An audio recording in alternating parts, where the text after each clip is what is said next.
There are exactly 0 books that I have given up on reading and regretted the decision. On the other hand, there is a heap of books that I have read beginning to end that I wish I didn't. And I want to avoid it in the future for both myself and for you as well. And I've come up with a concept that I think will help us both. Hi, I'm Claire.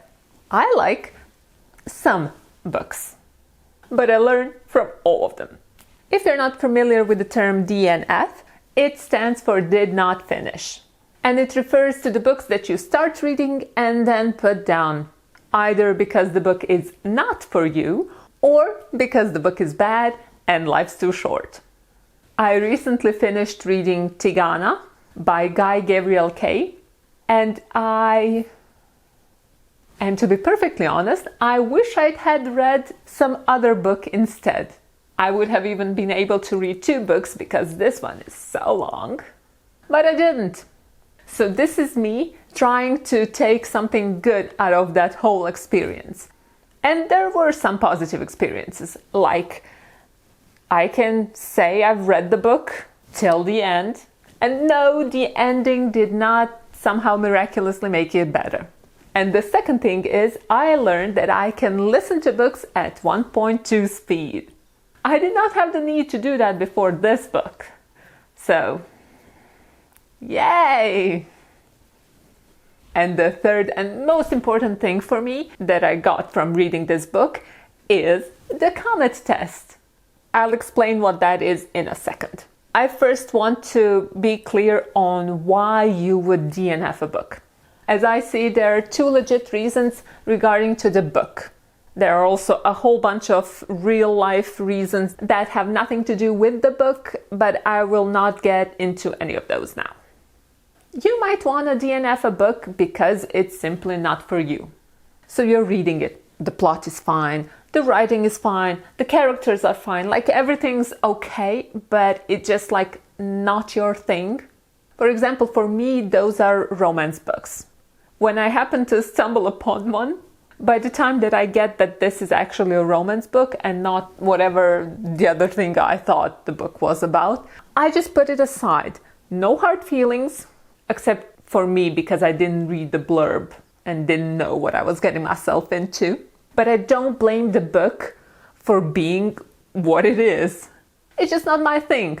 The second reason why you might want to put down a book is because the book is objectively bad. And I know objectively bad is a very controversial term, but I will venture and say that there are objectively bad books out there. So let me be clear about this. You do not need to read a bad book.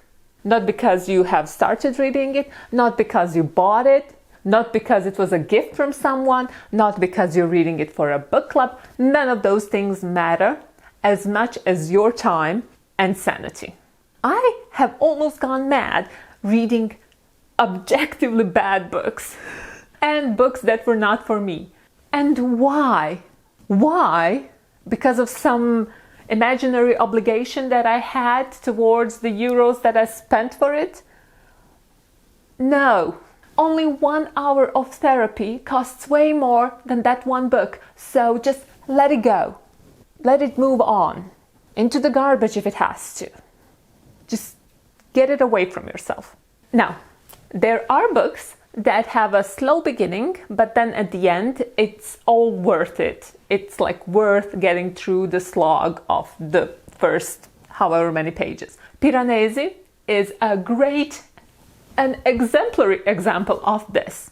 The first half, maybe even of the book, is kind of slow and boring and very purple prosy. But I believe that the second half makes up for it and even explains why it had to be done this way. Now, is this the only way of telling this story? I don't know. Some experiments would be good to see if the story could have been told in a more engaging manner. But those books are very rare, and mostly you can tell if the book you're reading is one of those books by going on to Goodreads and reading a few spoiler-free reviews. So those are not the books I'm talking about. I'm talking about books that start out bad and then progressively get even worse. Or start out meh and continue to be meh for the rest of the book. You don't need to read any of those. And the Comet Test will help you determine if you're reading such a book. So imagine you are reading your book. This is just my notebook, but let's pretend it's a real book. So you're reading it and you're thinking about, should I DNF this? This is what I think you should do. Imagine that on the next page, a comet hits the planet and everything and everybody gets destroyed and the book ends, or the space station, or wherever the plot is taking place. Now concentrate on your feelings.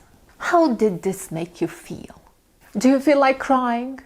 Because now the characters had so much potential.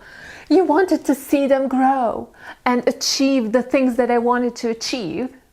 In that case, please do continue on reading. You are in love with this book. But if you feel a sense of, I am so glad that this book is over now and I can go do something else.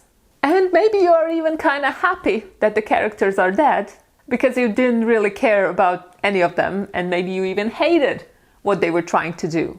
In that case, congratulations, you have found the book you should DNF, possibly forever. And I can safely say, had I had this test before I started reading Tigana, I would have DNF'd that book, possibly after the first 15 minutes, but also after the first hour, the second hour, the third hour, and all of the hours after that, including the 10 minutes till end mark. Because not even then did I actually care about any of the stuff that was going on. Alas, it is too late for that particular book, but I do have so many books on my to-be-read list, which I'm sure none of you can empathize with. So I am hopeful that I will go through that list quicker now that I have this test.